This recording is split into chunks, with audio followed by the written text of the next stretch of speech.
झिरका तक toll tax खत्म करे सरकार, तभी मेरे पलवल और मेवात वासियों के लिए फायदेमंद होगा दिल्ली मुंबई एक्सप्रेसवे। करतार सिंह भड़ाना। 17 सूत्रीय मांगों में 18वीं मांग दिल्ली मुंबई एक्सप्रेसवे पर पलवल और नूंह जिला के लोगों का हो टोल माफ।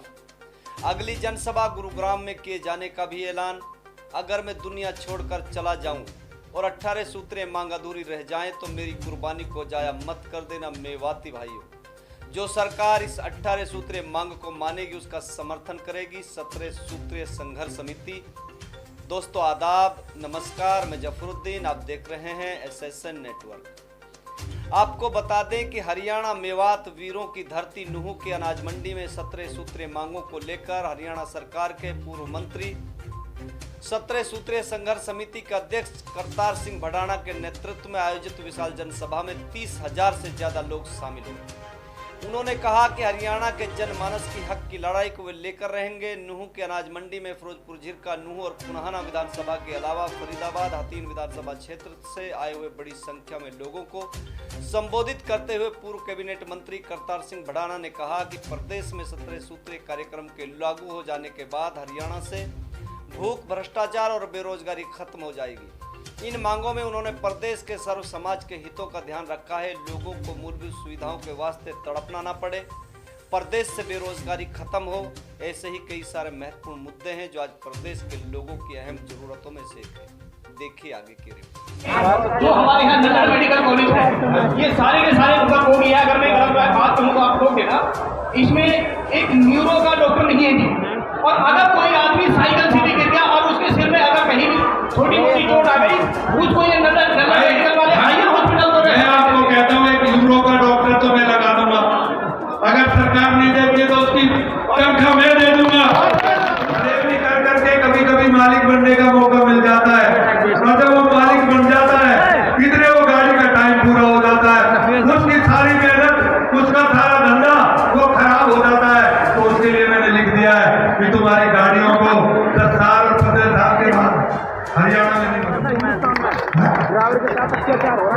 अरे मैंने कहा कि मैं हरियाणा में ड्राइवर के साथ तो क्या किसी भाई के साथ अत्याचार करे, इस वीरों की धरती में जिसको मैं भाई, जो मेरी बेटियां कोई फीस से मोहताज है, कोई दवाई से लाचार है, जब बेटी के पास पैसे नहीं होते लाखों बेटे बीमार हो जाते। ये 17 सूत्रीय कार्यक्रम मेरी कोई राजनीति नहीं है। और सबसे पहले मैं बता देना चाहता हूं, क्योंकि देता हूं तो कभी विश्वास नहीं आता, क्योंकि देता कभी सच बोलते भी नहीं है। लेकिन मैं आपके सामने जो बोलूंगा समझ लेता हूं इस बात की कि कभी झूठा नहीं होगा।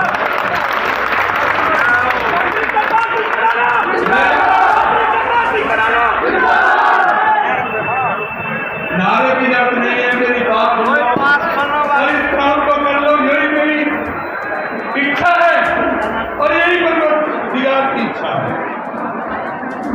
बड़े बड़े तपस्वी हुए हैं, बड़े बड़े हमारे संत हुए हैं, फकीर हुए हैं, और ये 17 सूत्रीय कार्यक्रम सिर्फ और सिर्फ मेरे हरियाणा की 70% आबादी के लिए है, 30% के लिए नहीं है, जिसमें मैं भी जाता हूं, मुझे नहीं चाहिए। लेकिन मेरे अपनों को ये चाहिए, जिसके लिए मैं तुम्हारे बीच में आया। और अगर हमारे प्रधानमंत्री जी, हमारे मुख्यमंत्री जी यशस्वी तपस्वी इस धरती को बाखूबी, इस हालत इलाके को बाखूबी देखा हुआ है, और मैं उनसे उम्मीद करता हूं और परवरदिगार से प्रार्थना करता हूं, मैं करीमा से प्रार्थना करता हूं कि मेरे परमपिता परमात्मा, मेरे कन्हैया, अगर तू वाकई बनौले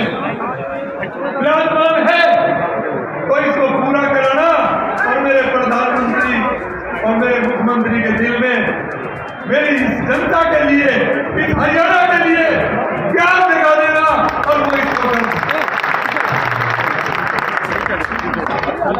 मैं बहुत बार कह चुका हूं कि भाई मेरा मकसद इलेक्शन लड़ना नहीं है, लेकिन भाई दिले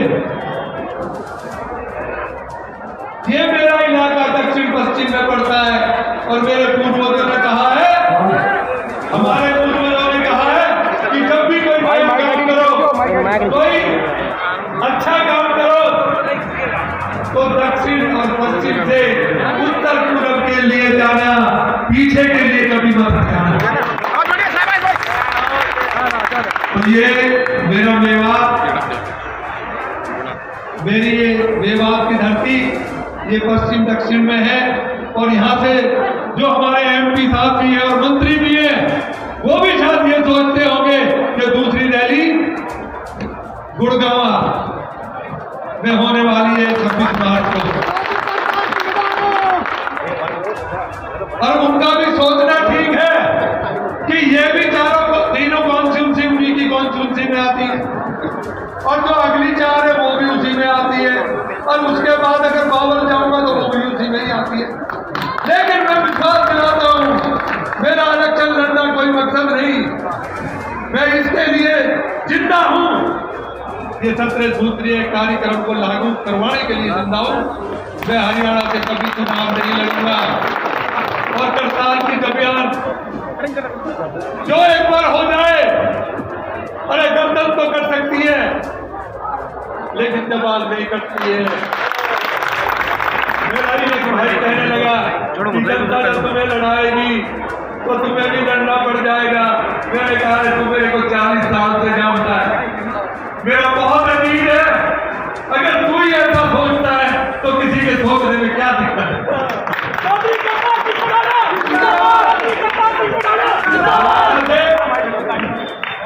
तुम्हारा ये सरकार बढ़ाना, बड़े बुजुर्गों का बेटा, हम उम्र का भाई, बच्चों के लिए परवरदिगार से प्रार्थना करता है, विनती करता है कि मेरे हरियाणा को ज्यादा कुछ ना कर सके, इतना तो बना दे कि जो मजबूरी से लोग दवाइयों से तरसते हैं, रोटी के लिए भी कई बार भागा हो जाता है, कई बार स्कूल में फीस के बगैर बच्चा वापस आ जाता है। तो मैं ये आपसे प्रार्थना कर, आपके चरणों में मस्तक झुका के प्रार्थना करता हूं और जो हमारे पीर फकीर जितने भी हुए हैं, मैं उनकी रूह को झुक के तो वो भी ऊपर से देख रहे होंगे कि मेरा हरियाणा जिस चीज से भी वंचित है उसको वो पूरा करने का वादा कर चुके हैं मेरे से, क्योंकि वो खुद तो नहीं आते, लेकिन ये जो जन सलाह आज इसके लिए आया है ये उनकी मर्जी है, वो दिलवाना चाहते हैं, ये इस बात की गवाही है।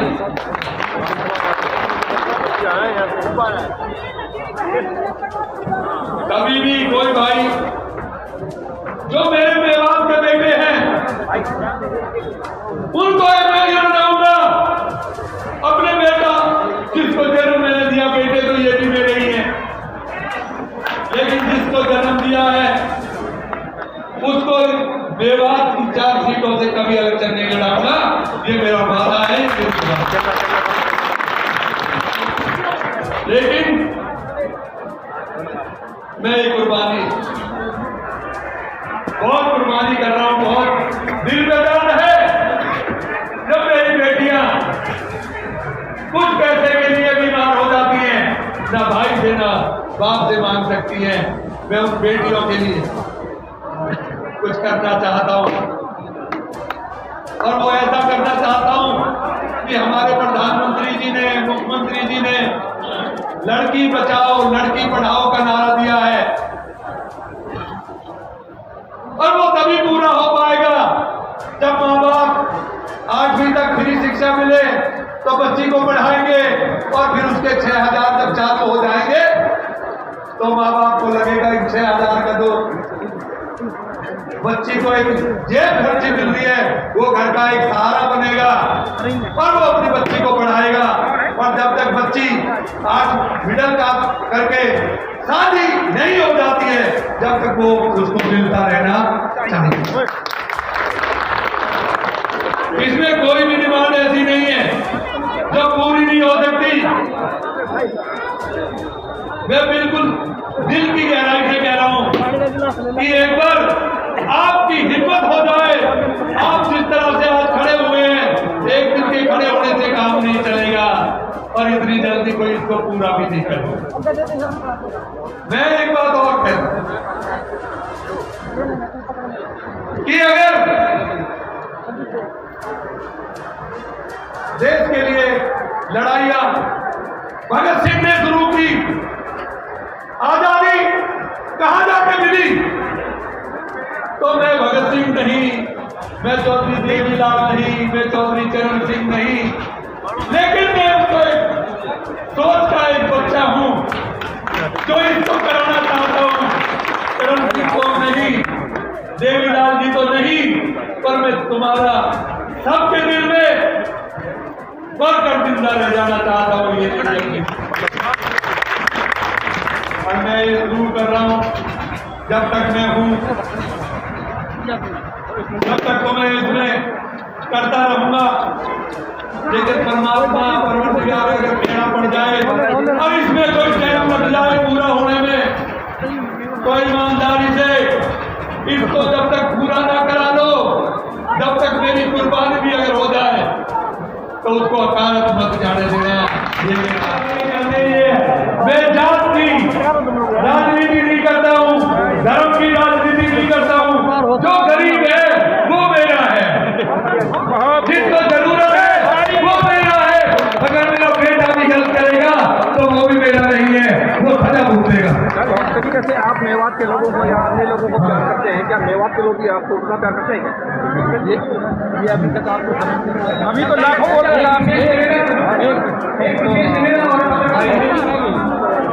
पत्रकार महोदय, तू इतने दिन से मुझे जानता है। अरे ये सारा हरियाणा कह रहा है कि करतार बनाना को मेवात प्यार करती है, इसलिए उसने वहां से शुरू किया, लेकिन ये कारण नहीं है। मुझे हरियाणा प्यार करता है भाई, मेवात मेरी ज्यादा करती है, क्योंकि मैं उनके बीच में रहा हूँ, वो मुझे जानते हैं, मैं उन्हें से जानता हूँ। लेकिन जितना हरियाणा वासी किसी भी कॉन्स्टिट्यूंसी में जो मुझे मिला है वो मुझे प्यार करता है, और ज्यादा तो नहीं, पर कोई कॉन्स्टिट्यूंसी हरियाणा में ऐसी नहीं जिसमें 3 और 4 हजार प्यार करने वाले करतार कैसे हो सकता है। मैंने परिवार के लिए 1 लाख रुपया किया है और वो कोई बड़ा बात नहीं है। अगर घर में 2 नौकरियां मिल जाएगी तो 1 लाख रुपया का रोजगार हो जाए, और अगर वो रोजगार नहीं दे पाएंगे तो भाई उसका भत्ता दे के उसे पूरा करे। सरकार को क्या फर्क पड़ता है? जब सरकार बनाने के लिए करोड़ों अरबों रुपए चाहिए एमएलओ को देने के लिए, तो वो आ जाते हैं, तो क्या इसके लिए नहीं आ सकते? लेकिन आएंगे तभी जब तुम्हारे लेकर कोई सरकार नहीं बनेगी, और सरकार बनेगी तो वो बनेगी जो इसको देगी। और